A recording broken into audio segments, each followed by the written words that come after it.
In July 2025, former President Donald Trump reignited simmering trade tensions with Canada, sending shockwaves through both countries' economies. Standing before a crowd of supporters, Trump issued a stark ultimatum. Canada must agree to a new trade deal by August 1st, or face a sweeping 35% tariff on all Canadian goods entering the United States. The announcement was met with immediate concern from business leaders, politicians, and everyday citizens on both sides of the border, as the implications of such a drastic move began to sink in. Unlike previous disputes that focused on specific products, this threat was far broader, casting a shadow over nearly every Canadian export. At the heart of the controversy was Canada's dairy industry, which Trump accused of unfairly blocking American products and maintaining protectionist policies that hurt U.S. farmers. The dairy sector, long a point of contention in North American trade talks, suddenly found itself in the crosshairs of a high-stakes political battle. Trump's message struck a chord in key U.S. dairy states like Wisconsin and Pennsylvania, where farmers have struggled for years with tight margins and unpredictable markets. Many saw the tariff threat as a bold move to level the playing field and protect their livelihoods, while others worried about the potential for retaliation and further instability in an already volatile industry. The promise to fight for American farmers became a rallying cry, fueling debates in rural communities and state legislatures alike. For Canadian dairy farmers, the threat was nothing short of an existential crisis. Many families who had worked the same land for generations suddenly faced the prospect of losing their markets and seeing their way of life upended. The Canadian supply management system, designed to shield farmers from global price swings, was now under direct attack. Anxiety spread through rural Canada as farmers gathered in barns and community halls to discuss what the future might hold. The timing of Trump's ultimatum was politically charged, coming just months before key elections in both countries. Politicians in Ottawa and Washington scrambled to respond, with some calling for calm negotiations and others preparing for a major showdown.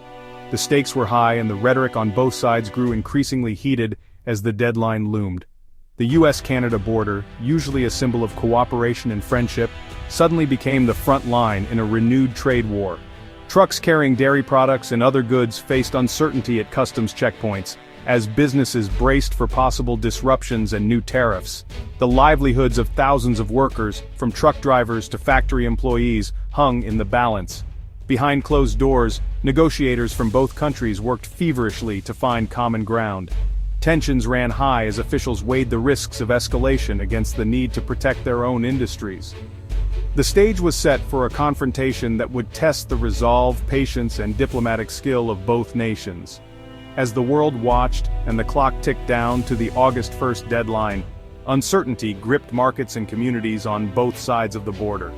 The outcome of this standoff would not only shape the future of U.S.-Canada trade, but also send a powerful message about the fragile nature of international cooperation in an era of rising protectionism.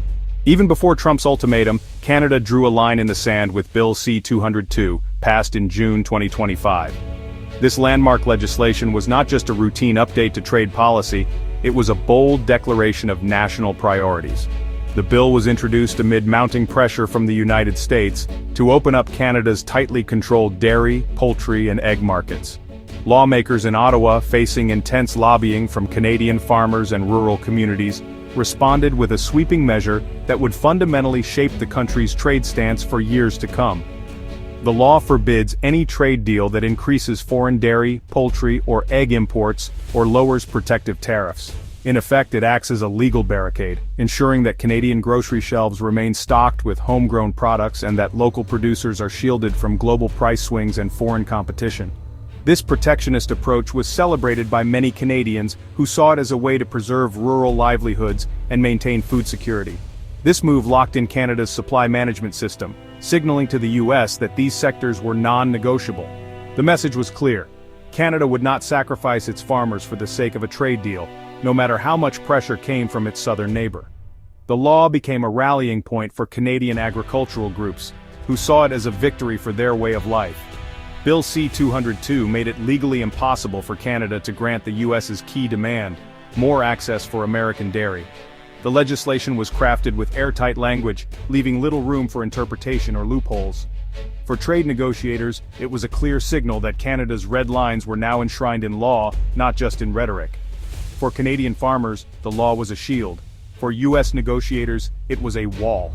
It protected the livelihoods of thousands of families across rural Canada, but it also frustrated American officials who saw it as an unfair barrier to their own agricultural exports. The legislation left little room for compromise, escalating the standoff. Negotiations grew tense, with both sides digging in and refusing to budge. The atmosphere in trade talks became increasingly charged, as each country accused the other of intransigence. American dairy groups saw it as a deliberate block to fair competition. They argued that Canadian policies distorted the market and hurt American farmers, fueling protests and calls for retaliatory measures in the U.S. The impasse deepened, with both sides digging in. The border became a symbol of the growing divide as each nation's leaders vowed to defend their own interests at all costs. The stage was set for a direct clash over agricultural sovereignty, with the future of North American trade hanging in the balance. The world watched as two neighbors prepared for a showdown that would test the limits of diplomacy and national resolve. Across rural America, dairy farmers are feeling a deep sense of frustration and betrayal. Their anger centers on two main issues: Canada's restrictive import quotas, which tightly limit the amount of American dairy allowed into the country, and the growing export of cheap Canadian milk proteins that flood global markets. These policies, they say, are squeezing their livelihoods from both sides, making it harder than ever to compete and survive. The export of low-cost Canadian milk proteins has become a major concern for U.S. producers. These products, often in the form of milk powder or protein concentrates, are sold at prices that undercut American dairy on the world stage, making it difficult for U.S. farmers to find buyers for their own goods. When the USMCA trade agreement was signed, U.S. farmers were promised greater access to the Canadian market. Canada agreed to open its doors to more American dairy, but in practice, U.S. farmers say the quotas are allocated almost entirely to Canadian processors. These processors have little incentive to actually import American products, keeping the market closed in all but name.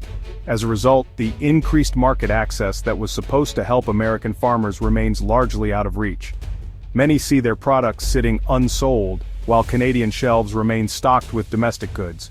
U.S. industry leaders argue that if the quotas were given to retailers and food service companies, businesses that actually want to import and sell U.S. dairy, American farmers would finally see the benefits they were promised. Instead, the current system leaves them shut out. Meanwhile, U.S. farmers accuse Canada of dumping its surplus milk proteins on the world market, selling them at artificially low prices. This practice, they claim, drives down global prices and makes it nearly impossible for American producers to compete fairly, both at home and abroad. The U.S. International Trade Commission has launched an investigation into these claims, seeking to determine whether Canadian policies are harming American farmers and violating trade agreements. For many in the industry, this is a crucial step toward finding relief. For U.S. dairy farmers, it feels like a broken promise, blocked from the Canadian market they were told would open, and undercut by cheap imports abroad. Their struggle continues as they wait for real change and a fair shot at competing on the world stage. The dispute is about more than tariffs. It's a clash of philosophies. Canada's supply management system guarantees stable prices and high standards for its farmers, who see it as essential to their survival. Canadian dairy is tightly regulated, with bans on growth hormones and a focus on local production. U.S. farmers, by contrast, want open markets and a level playing field, arguing that trade deals should mean real access. They see Canada's system as protectionist, keeping prices high and competition out. For U.S. producers, access to new markets is vital as domestic demand stagnates. Both sides believe they're defending their way of life. The U.S. says, keep your system but don't block fair trade. Canada says our system is not up for negotiation. On paper, U.S. dairy exports to Canada have soared since the USMCA, nearly $900 million in 2024, 4 times pre-deal levels. Canadian officials tout this as proof the deal works, but U.S. farmers argue these numbers are artificially capped by restrictive quota practices. They see the current export value as a floor, not a ceiling, and blame Canada's licensing system for holding back potential sales. Trump's claims of 400% tariffs are exaggerated, but for imports above quota, tariffs near 285% make further sales impossible. Legal battles over quota allocation have only deepened the sense of betrayal. Rising sales haven't eased U.S. frustration. They want the open market they were promised. The dispute is about more than numbers. It's about trust and fairness. Industry leaders on both sides are digging in. U.S. dairy groups insist they don't want to destroy Canada's system, just fair access as promised. Trump's tough talk, while divisive, has forced Canada to take U.S. complaints seriously. Canadian farmers meanwhile see U.S. demands as a threat to their survival and have rallied behind Bill C-202. For them, this is about protecting their farms and communities, not just trade statistics. The human cost is real. U.S. farmers face tight margins and closed markets, while Canadians fear being overwhelmed by U.S. competition.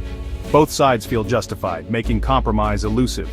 The dispute is now about national priorities as much as economics. The standoff continues with no easy solution in sight. As the August deadline looms, uncertainty grips farmers and consumers on both sides. If the U.S. imposes tariffs, Canada will retaliate, risking a full-blown trade war that could raise prices and disrupt industries far beyond dairy. A negotiated solution is possible, perhaps by reforming Canada's quota allocation without increasing total imports. But with political stakes high, especially in key U.S. dairy states, leaders may choose confrontation over compromise. Both governments face pressure to deliver for their farmers, even at economic risk. For now, families wait, hoping for a solution that lets them keep farming without becoming casualties of a political battle. The outcome will shape the future of North American agriculture. The world watches as the clock ticks down to August.